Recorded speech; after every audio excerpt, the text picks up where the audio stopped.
My number one overall quarterback for the 2026 NFL Draft right now is Lenore Sellers. I have an early first-round grade on him right now. Things I like, he's a dog.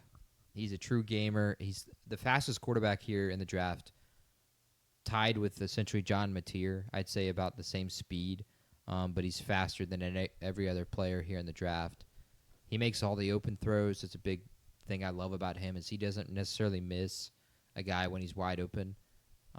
His big thing is, and Jack knows this watching the South Carolina A&M game last year, he just beats guys when scrambling.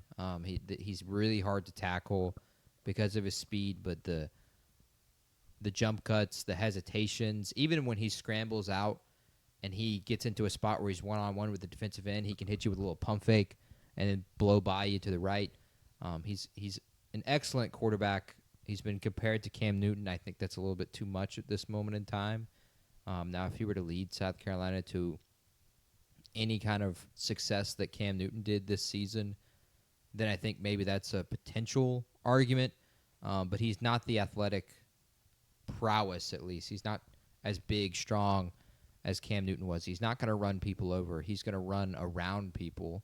And so I don't think that's a fair compliment of him, although it's probably flattering to him, I'd assume.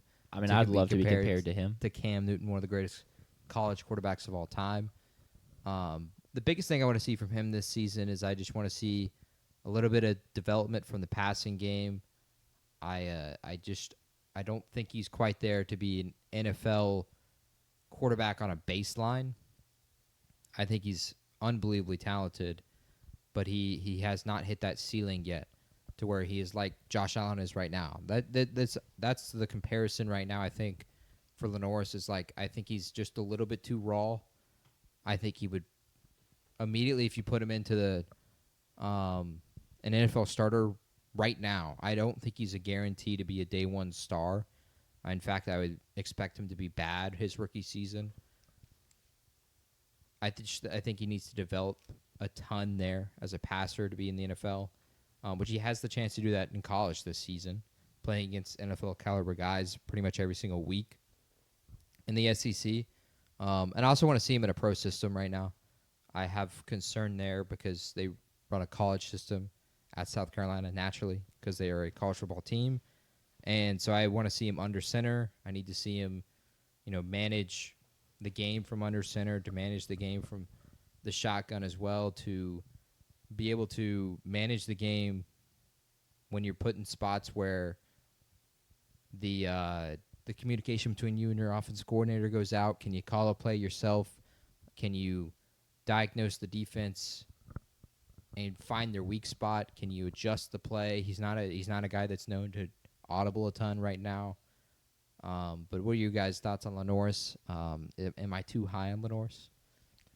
I think you're taking the upside, which is correct. Fair because I feel like with a guy like Cade Klubnik, who is, I'll spoil it, is the PFF. He's first in the PFF big board. I feel like he's kind of already at his ceiling because he's been in college so long. He's not so long. I mean, he's a senior, but he's been starting for so long. We've seen him, and he's kind of, I feel like, been the same guy for the majority of that career, at least physical attributes wise. I mean, he's definitely developed mentally and, become more effective and more efficient as a passer. But I think Lenoris has just such raw physical tools that you take those upsides and combine those with the success he had last year, and you say, well, that's what he did when he was a redshirt freshman, right? Like, imagine what we could do with, put him in an NFL weight room, put him watching film 8 hours a day to where, and that's the thing you have to think about is when you get to the NFL, football is actually your job. You don't have to pretend that you go to class. Like, you can actually just 6 days a week, game on Sunday. Like, it's actually your job. It's just the difference is insane. And so if you put Lenore Sellers in that kind of situation, how can you develop him? How much bigger can he turn into Cam Newton physically? Like, you put him in an NFL weight room. Does he get that much bigger? Because he's already 6'3", 240. Like, he's not small. I think he's the biggest guy on your list, if I'm not mistaken. At least, like, trunkiest. From a weight? Yeah, he's definitely the heaviest. He's not the tallest. I think that goes to Nico or Drew Aller. Drew Aller. Is Taylon Green not the tallest? Yeah, Green is 6'6". So, but, yeah. I mean, he's in a bit of a different tier than these guys. Yeah. It's like I don't love Lenore Sellers being your QB1, But when I think about it, I don't really know if I love any of these guys to be like. If you told me any of these guys was your QB1 going into this year, I'd be like, really like that guy? Because they're all really good, but none of them are great, and they all have concerns. So I don't hate it from that standpoint, if that makes sense. They're just all pretty clumped together. It's like they all should be QB2 right now. Yeah. And then like earn QB1. So buying into the upside, I agree with it. And also, I've seen a lot recently that people are trying to be like, why is Norris Sellers, like, why is he being mocked first overall pick? He's just Anthony Richardson again. Do you have anything against those claims? No, because I don't think Anthony Richardson is actually another guy on this list because Lenoris is going to have 2 seasons of starting at quarterback. Taylon Green has a ton of starts at quarterback, but I think Taylon Green is the Anthony Richardson just from a raw athleticism standpoint. Lenoris, I think, is he's not raw athletically. He's in control of his body. Sure. He is, and he shows that when he runs specifically. He knows how to beat guys. He's just brilliant in the open field. I don't see that for him. I don't think he is Anthony Richardson 2.0. I also like Anthony Richardson. The biggest part of him right now, what is failing, is up here. Yeah. It's in his head. It's in between the 2 ears. And I think that comparison is going to be used way too much in the coming years because what Anthony Richardson did last season in a game has never happened, at least publicly, in football before. A quarterback asking out of a drive because he's tired. Yeah. Like that's crazy, that's a different kind of just Sure. something going on in here that's not right. I don't think any quarterback right now deserves that comparison because for Anthony it's up there. Anthony, the talent is there. He shows that. Now his completion percentage is terrible, but he makes plays that you have never seen before. Yeah. Sure. I think Lenoris is. I think it's unfair to compare Lenoris to Anthony, even after only 1 season of starting a quarterback for South Carolina. And the other thing that Richardson has that's hurting him just beside is between his ears is basically every other part of his body because he's so injury prone. Mm-hmm. He's missed so many games due to injury. Sure. But I think hindsight 2020, sure, Anthony Richardson is not developing. But I think if another Anthony Richardson came out, he would go like top 6, top 10 as a quarterback. He'd be a top 4 quarterback prospect. Like that's just the reality is like because of the value that is placed on quarterbacks in football and at the NFL level.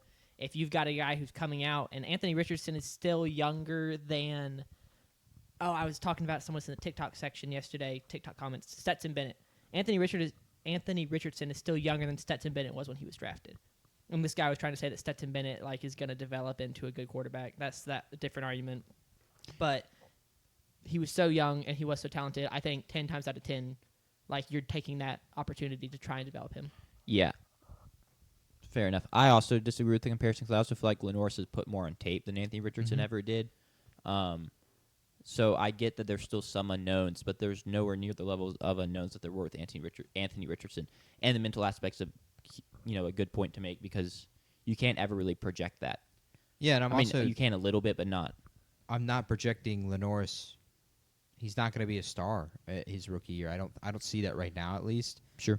I think Anthony was being projected to be a star and was kind of expected to be that immediately. I think Lenoris is a development piece, so there's some comparison there, but I think he's just going to develop way better than Anthony ever would. And I would draft him for his ceiling because that is a huge part of the NFL right now is how good is your quarterback.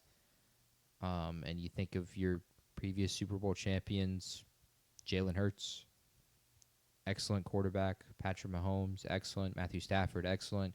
And even the guys that are getting there year after year to the championship game, and Josh Allen, Lamar, those are quarterbacks that are not your typical quarterbacks. They're quarterbacks with just traits that not every other quarterback has been given by God. And Lenoris has those traits.